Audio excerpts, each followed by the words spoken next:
Olá, este é o programa Longevidade em Foco by Select. Hoje nós vamos falar sobre envelhecimento ativo. Eu tenho um convidado que para mim é muito especial, uma pessoa muito querida e depois vocês vão conhecer.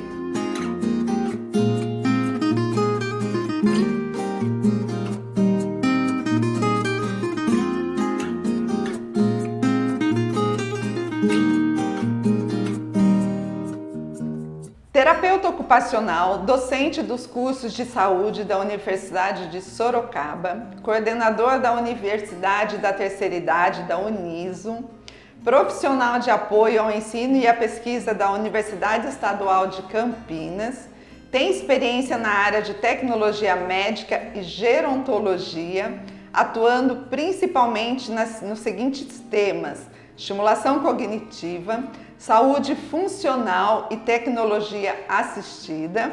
Coordenador também, ele foi coordenador, na verdade, da ABRAS, que é a Associação Brasileira do Alzheimer. Então eu estou falando do meu querido amigo, o Tiago Rodrigo Biasoli. Que bom te ver depois de tanto tempo, né? Depois da sua experiência no CELME. Eu acho que a gente ficou um tempo sem se ver. Nós estivemos, na verdade, em Sorocaba. O coral foi o coral do CELME, que nós fomos apresentar lá, se apresentar no evento que você fez. Mas que bom poder te ver, estar com você novamente. É uma alegria muito grande, viu? Eu que fico feliz de poder aí reencontrá-los, né? É tão bom, né, a gente construir esses laços. A gente fala de laços sociais e mesmo um pouquinho afastado, ando acompanhando tudo que o CELME Select tem produzido atualmente, né? E como é bom ver novamente vocês, estar aqui com vocês. Tiago, eu venho também te acompanhando, eu estava até olhando o seu currículo, seu histórico lá, né? Então eu vejo que você participa de muitos congressos, muitos seminários, faz muitos cursos, né? Você é muito engajado com esse público, com um trabalho voltado para a terceira idade, né? E hoje, como coordenador, estando à frente da coordenação da Faculdade da Terceira Idade lá em Sorocaba, conta um pouquinho pra gente essa experiência. Você saiu da sala de aula com a gente, né? Você estava como professor e aí assumiu a coordenação desse grupo tão maravilhoso que é trabalhar com grupos da terceira idade. Mas conta pra gente essa sua experiência lá em Sorocaba. Muito bem. Olha, minha paixão por idosos surgiu, acho que na graduação, né? Na verdade, vou contar um segredo. Eu sempre quis ir para a área de infância, pediatria. E quando eu comecei, e nisso eu utilizava o palhaço, né? Eu era palhaço aqui na Unicamp. Ajudava, vinha animar as crianças. E uma vez eu resolvi ir na ortopedia, onde tem bastante idosos que caíram e quebraram a cabeça de fêmur. E aí eu me deparei com uma clientela com pessoas fantásticas, né? Imagine só, meu personagem era um caipira contador de causos. Juntando isso com idosos, deu um bem bolado. E aí foi que surgiu minha paixão. Hoje eu pesquiso, estou à frente na graduação com os alunos, então toda a parte de disciplina de saúde do idoso, saúde pública e saúde do idoso, lá na universidade estou à frente dessas disciplinas, né, para vários cursos da área da saúde, alguns projetos de extensão também envolvendo alunos da graduação e alunos da terceira idade que a gente tem, né? Hoje a gente está num projeto muito legal que promove relações intergeracionais, né? Envolvendo idosos e crianças, através de resgate de brincadeiras. Fantástico! Né? A gente está tendo resultados muito positivos fazendo essas relações intergeracionais. Né?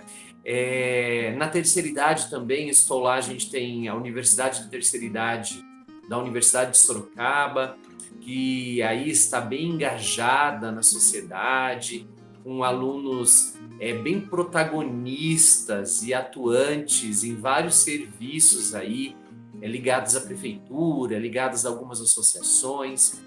E isso que é interessante, né? A gente fomentar, né, esse envelhecimento bem sucedido, esse envelhecimento ativo, né?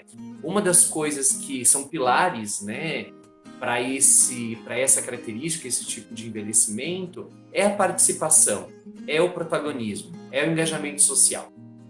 Seja aí numa ação social, numa ação cultural, intelectual, mas muitas vezes essa participação social é que dá que a gente chama um sentimento de pertencimento, né? Um sentimento de realização, né? Isso é muito interessante.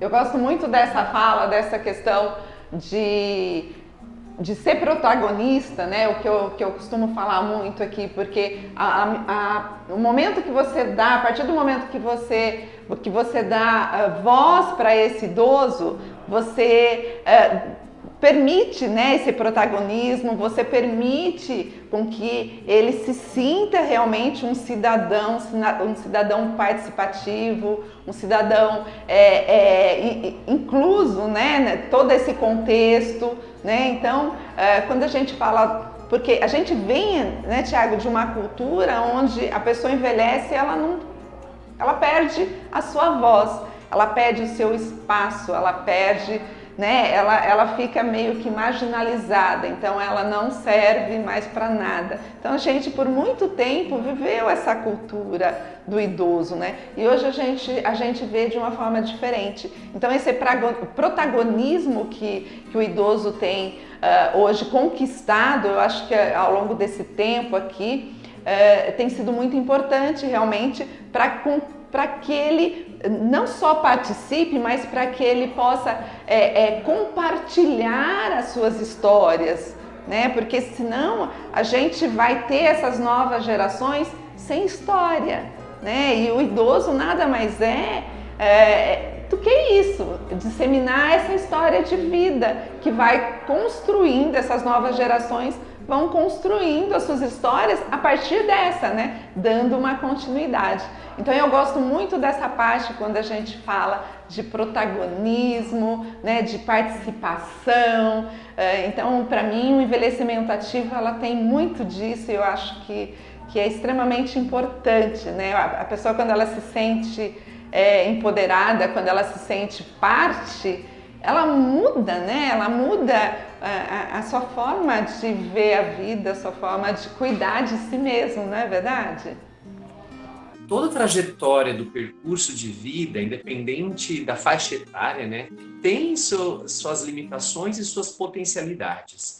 Mas é muito engraçado que a gente enxerga a velhice ou os idosos, né, como sempre com um olhar negativo, né? E isso várias pesquisas revelam, né? Quando a gente fala de idoso, quando a gente fala de envelhecimento, quando a gente fala de velhice, sempre é atribuído um valor negativo a esta palavra, né? E é muito engraçado que até um pouco tempo atrás, né, se falava em aposentadoria como sinal de ir para os aposentos, um lugar de retirada. Então você é retirado para ir para o aposento, para você, né, finalizar a sua trajetória de vida no aposento. E hoje, pelo contrário, a gente não quer eles no aposento, né? A gente quer eles aqui junto conosco, atuantes, participantes da vida, em atividade, né? Eu acho que esse protagonismo que eu falei para você que é muito interessante, né? É em toda fase, né? Eu acho que a gente fala de... Tem uma teoria que a gente chama de Sócrates, de Baltz, né? Fala que a aprendizagem, ela ocorre durante toda a vida, né? Era engraçado isso, né? E isso foi uma das coisas que foi precursora das universidades da terceira idade. Aprendia só criança, adulto, e até a fase adulta, que era o ápice da maturação cerebral, né? Depois desse tempo, deixava de aprender, não aprendia nada. Então isso foi alguns estudos que apontaram que não é verdade, que até o final da vida a gente tem capacidade de aprender. Essa aprendizagem é constante durante toda a trajetória de vida. E quanto mais sucesso, né? Quanto mais a gente conseguir se adaptar, quanto mais a gente conseguir, podemos dizer, ser instruído, mais saudável a gente for nos estágios anteriores, mais saudável, instruído e participativo a gente vai ser nos estágios posteriores, ou seja, ligado ao envelhecimento, à própria velhice, à fase da velhice, tá bom? Nossa, Thiago, quando você fala de novas aprendizagens, ele é um pilar também, é um dos pilares, né, do envelhecimento ativo, né? Como é a saúde, como é essa participação que você falou, né? E essa nova aprendizagem, quando a gente fala adquirir novos conhecimentos, então a gente fala, nossa, adquirir novos conhecimentos já na terceira idade. Você sabe que eu tô com uma amiga, ela tem 69 anos e ela acabou de entrar na faculdade. O sonho dela era fazer serviço social e ela entrou na faculdade. Hoje ainda eu falei com ela, eu falei assim, eu vou gravar com você para contar essa experiência dessa emoção, né? Porque ela falou assim, nossa, eu nunca achei que nos meus 70 anos quase eu fosse ainda conseguir fazer uma faculdade, né? Enfim, ela está realizando um sonho. E isso a gente vê, ela acabou de ficar viúva e a gente vê o estímulo que está sendo isso para ela, né? Você entrar na faculdade, ela entrou num supletivo para terminar o ginásio, terminar o colégio e entrou na faculdade. Então é assim, de uma alegria tremenda, né? Então, quando a gente fala em envelhecimento ativo, a gente fala todo esse contexto, né? O idoso como um todo, na saúde, nessa participação da sociedade, né? Nessa realizar sonhos, adquirir novos conhecimentos. Realmente, isso daí é para a vida toda, né, Thiago? Para a vida toda. Mas é muito gostoso a gente poder ouvir isso e poder aprender tudo isso, né? Porque aí a gente vai aprendendo isso, como é que acontece. Porque não é só viver mais, é viver mais com qualidade, é viver mais de uma forma ativa, participando, né? Mas, ó, segura um pouquinho que a gente vai tomar uma água e logo, logo a gente volta, só um pouquinho.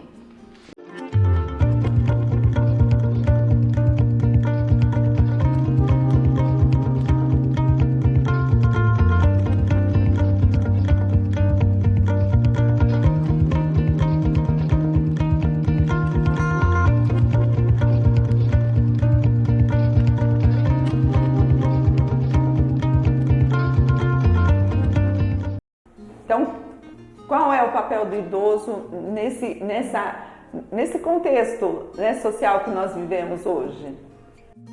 Né, eu acho que a gente fala assim que a gente tem vários papéis que a gente desempenha durante todo o percurso de vida, né?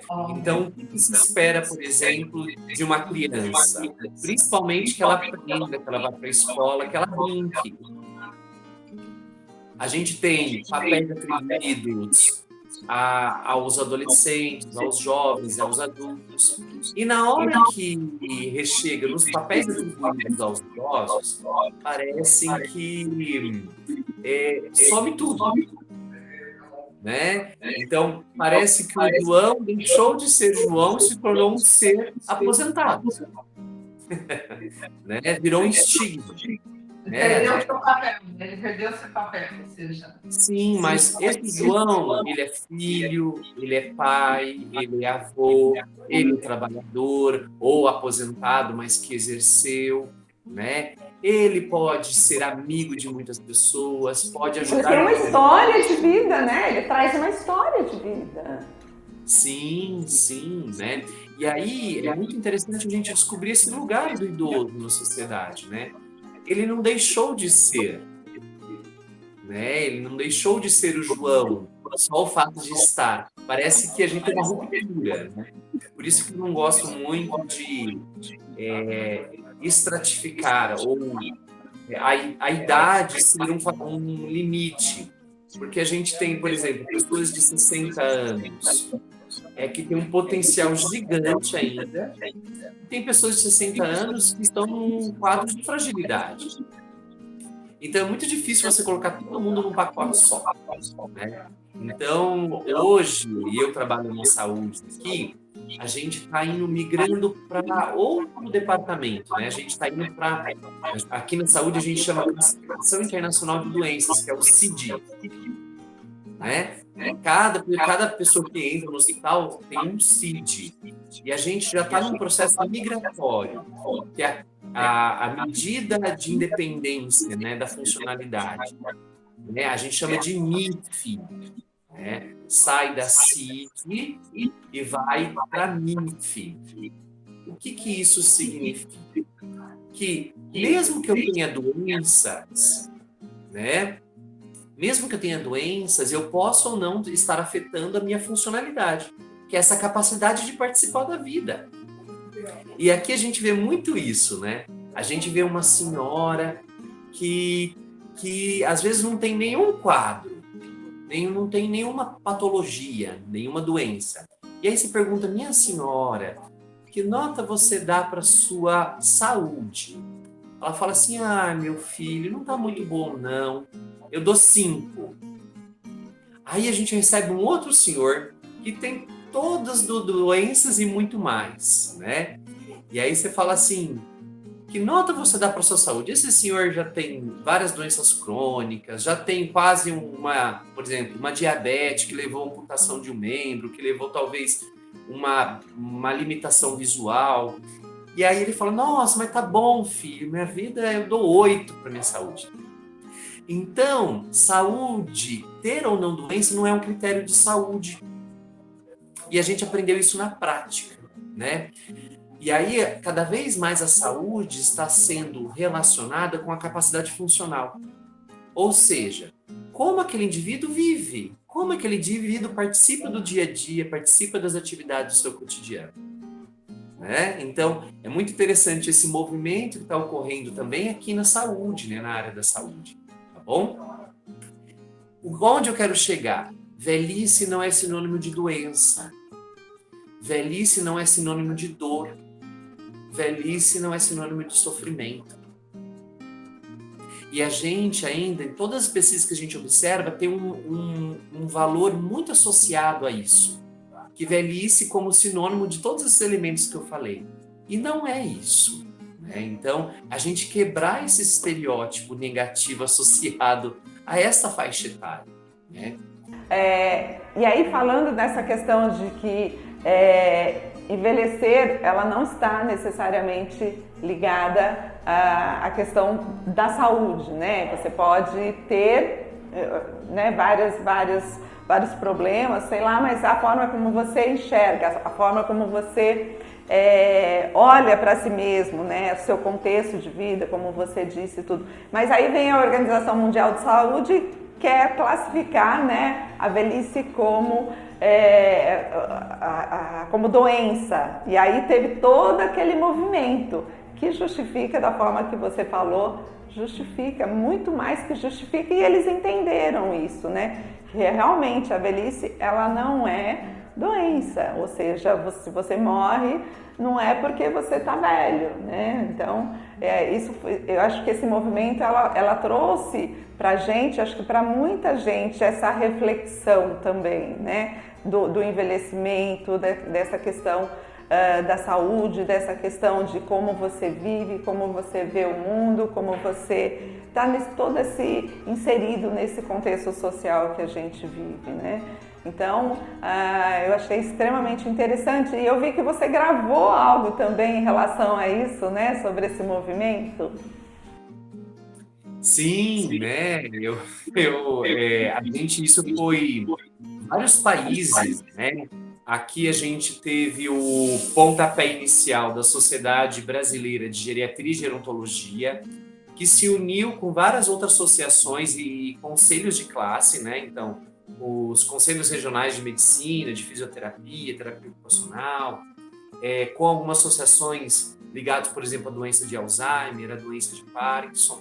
E a gente fez um movimento muito grande porque, assim, o CID-11, que é manual classificatório de doenças, e é bem isso. Ele estava para ser lançado considerando a velhice como um CID, como uma doença. E aí, isso foi muito bonito, porque não foi só um movimento nacional. Ganhou força num tamanho, né? E aí a gente conseguiu derrubar isso, né? E foi um movimento muito legal que envolveu vários profissionais de saúde, vários profissionais, vários programas de mestrado e doutorado. A gente fez petição. Nossa, foi muito legal, né? E aí, assim, tudo aí, a quem canalizou todo esse trabalho realmente foi a Sociedade Brasileira de Geriatria e Gerontologia, aqui no nosso país, que também tem alguns representantes ligados a essa questão do envelhecimento lá na Organização Mundial de Saúde. E aí a gente conseguiu, né? Falamos, opa, aí foi uma vitória para todo mundo, porque tudo que a gente estuda, né, sobre envelhecimento, sobre o processo de envelhecimento, sobre a biologia do envelhecimento, e aí a gente tem um manual classificatório que é mundial, né, fazendo essa classificação, né? Então foi uma vitória que a gente comemorou bastante, viu? Que legal, Thiago. Eu achei fantástico assim, esse movimento, realmente, porque precisa, né? Precisa engajar, precisa fazer com que as pessoas realmente entendam essa questão do envelhecimento, né? Para que começa a gente ter essa mudança, né, de paradigma, essa mudança aí do olhar, né, como que a gente olha, como que a gente trata, como que a gente enxerga essas pessoas, né, como que a gente está cuidando da gente, porque a gente também vai entrar nesse processo, estamos entrando nesse processo, afinal o envelhecimento ele começa quando a gente nasce, né? Então, como é que está sendo toda essa caminhada, toda essa nossa trajetória, né, para que a gente possa também ter esse envelhecimento saudável, a gente permanecer ativo. E também, Thiago, quando a gente fala em envelhecimento ativo também, a gente não fala também só a questão de, eu estou trabalhando, eu já tenho, sei lá, 70, 80 anos, ainda continuo trabalhando, não é só isso, né, Thiago? Porque ele tem muito mais coisas, muito mais, muito maior as coisas, né? Então não é só você estar trabalhando na ativa, mas você estar envolvido com uma série de questões, né? De tudo isso que a gente falou, né? Acabou essa história de que eu tenho 60 anos, está na hora de me aposentar. Então as pessoas não querem mais se aposentar, né? Eu tô chegando nos 60 e nem imagino que eu vou me aposentar. A gente vai continuar, mas em paralelo a isso eu preciso cuidar das minhas relações, eu preciso cuidar da minha saúde, eu preciso cuidar, né, para que a gente possa, que esse envelhecimento ativo ele seja de fato saudável. Sim.